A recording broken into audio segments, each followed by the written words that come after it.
Donald and Douglas are a pair of Caledonian goods engines that work on the Scottish region of British Railways. They are kept busy and work hard together, often double-heading trains. Although they were friendly, the other engines were wise to not get on their bad sides, as they would give rather horrific threats if anyone did. Whether they meant these threats or not has yet to be determined.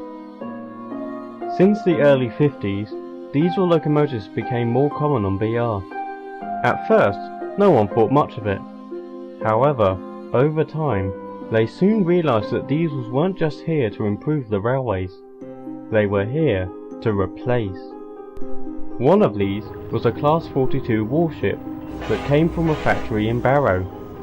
He was simply referred to as Diesel 5 and was allocated to the same shed Donald and Douglas resided in. I see this place has yet to be rid of oversized kettles, he said disapprovingly. I hope that's not the only attitude you have, snapped Donald. If it is, you won't last long here. Are you threatening me, 57646? Don't you dare call him by his number, interrupted Douglas. He has a name, just like any proper engine. Unlike you. Don't talk to me like that. I'm the future of the railway, and you and your kind are dying out. Show me some respect. We only give respect to those who give it back, and you have shown no such thing since arriving. Before the engines could exchange any more insults, Diesel 5 was called to pull a goods train and left. The twins were furious. Who does that shoebox on wheels think he is? What should we do? Pondered Douglas. I'm not sure. He's only given words so far, but if he does something to us or anyone else, then we'll think of something.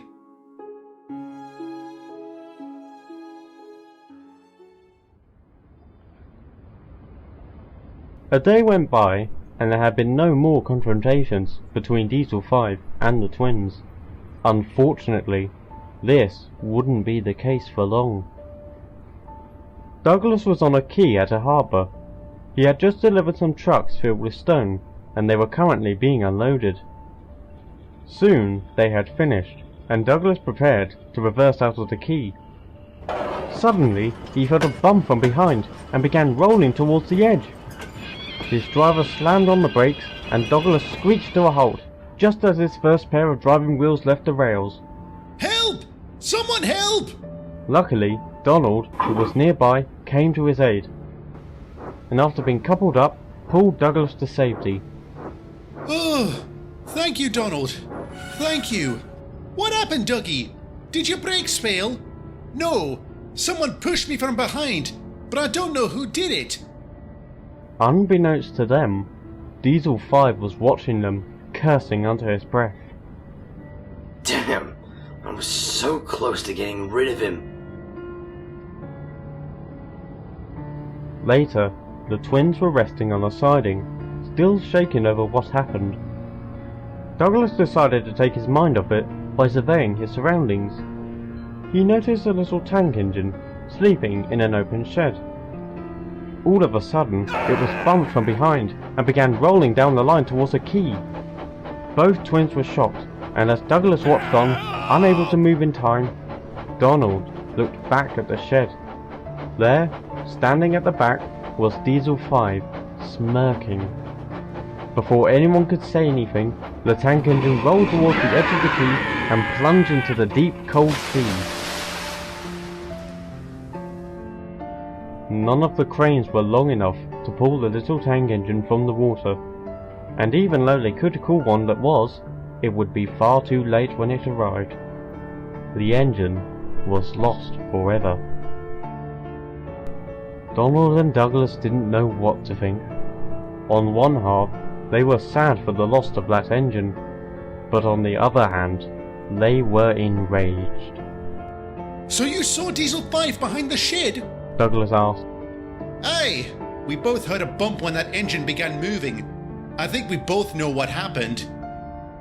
Then, both twins noticed something.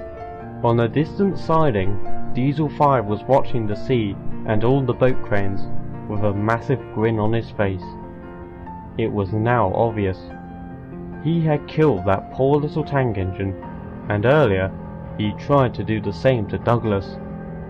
For the Caledonian twins, that was the final straw.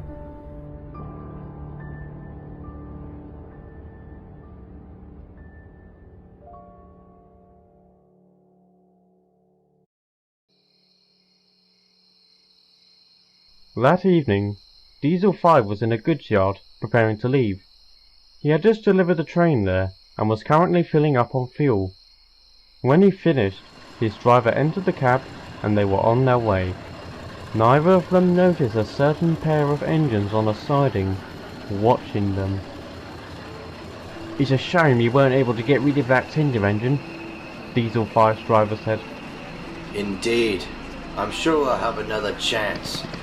He was interrupted by a spluttering sound from his engine, and before long, he came to a complete stop. What happened? "I don't know," replied the driver. "You're not working anymore." The driver got out and inspected Diesel 5, but there was nothing wrong. "Well, we must have taken bad fuel. I'll have to run back and phone for help." The driver then proceeded to jog up the line, back to the yard, where he would find the nearest signal box. Diesel 5 was all alone, but not for long.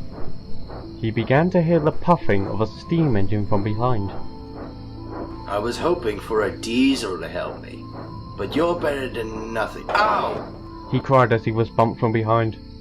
Do you mind? Quiet, you! Came a stern voice. Oh, which one are you? 57646 or that other one? We're both here. Diesel 5 found this amusing. What? It takes two of you just to move one of me? Actually, we both wish to accomplish the same goal, replied Donald. What are you talking about? The twins didn't reply and began pushing. Wait, what about my driver? He hasn't come back yet. Again, the twins didn't respond. Are any of you going to answer me? Still no response. Eventually, they arrived at a set of points and stopped. Diesel 5 watched as one of the drivers jumped from the cab and switched them. Then, they moved onto an old, rusty line. Diesel 5 was going to ask where they were going, but since he didn't get an answer on the last few questions, he saw no point in it. Soon, they came to an old wooden bridge. Diesel 5 thought nothing of it at first, until he noticed something. There was a large gap between both ends of the bridge, meaning it had collapsed. Can you two stop? The bridge is out. The twins said nothing and kept moving. Diesel 5 was now desperate. Are you deaf? I said the bridge is out! Despite the Diesel's wailing, they moved closer to the edge. Then, as Diesel 5's first set of wheels left the rails, they came to a halt. Diesel 5 began to teeter. What? What are you doing? Tell me, Buzzbox, how does it feel teetering over the edge? Donald questioned. How does it feel knowing you could fall? What do you think it feels? It's bloody terrifying! Now pull me back! Now you know how I felt when you tried to push me off the quay. Not to mention that tank engine you sent flying into the bloody sea. Diesel 5's mouth dropped. How did you know? Did you think no one would notice the way you reacted to that engine's death? Donald answered. You might have hidden from the workers and manager, but you didn't hide from us. So we decided to make sure you can't harm anyone else. Of course, we had to get you to a standstill, added Douglas. So we contaminated the fuel in that goods yard with our water. Considering the length of the journey home, we knew you couldn't get back without taking some more. This was all planned? Please, I swear it was an accident. I never meant for that engine to fall in the ocean. I thought his brakes were... Don't give me that rubbish! Bellowed Douglas. As Donald said, we saw your reaction. That big grin on your face when the engine was announced dead. Your intentions were clear, and you achieved them. And you claim you're doing better? If I fall, the blood will be on your buffers. You're attempting murder! Murder! Then, Diesel 5 heard the cracking of wood beneath him. He soon realised that this bridge wasn't designed for engines his weight. Donald and Douglas wisely moved back onto land. Murder, you say? Well, how does it matter if the victim in question committed murder himself? Aye. You see, Diesel 5, this isn't murder. This is punishment!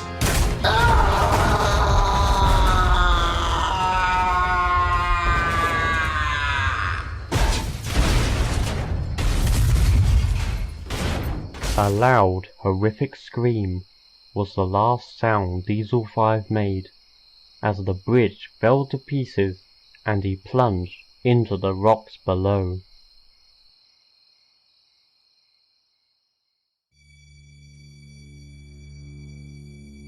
No one ever did find out about the acts Donald and Douglas committed on that night, but Diesel 5's absence didn't go unnoticed.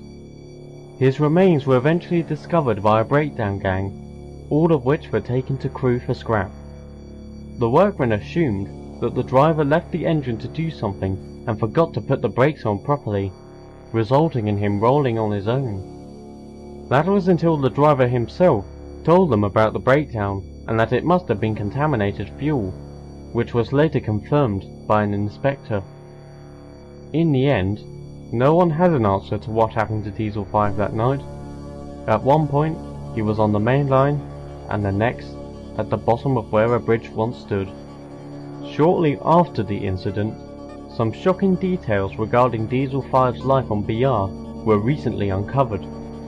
After hearing reports from eyewitnesses, Donald and Douglas discovered that that tank engine at the harbour was the 5th victim to Diesel 5. He was the cause of the deaths of 4 other steam engines, either by being pushed into the ocean or down large hills. It was also revealed that his driver had allowed him to commit these horrible deeds and was promptly arrested. After that, not much more was said on the matter. The death of Diesel 5 was still a mystery, but considering his crimes, no one thought much of it. As for Donald and Douglas, they admittedly had some guilt regarding their actions. On one buffer, it might have been wise if they brought Diesel 5 and his driver to the authorities and let them deal with it, but on the other buffer, he had taken the lives of 5 innocent engines, and it would have been 6 if Douglas wasn't saved by his twin. They eventually came to the same conclusion. No matter how it would have went, Diesel 5's fate was sealed.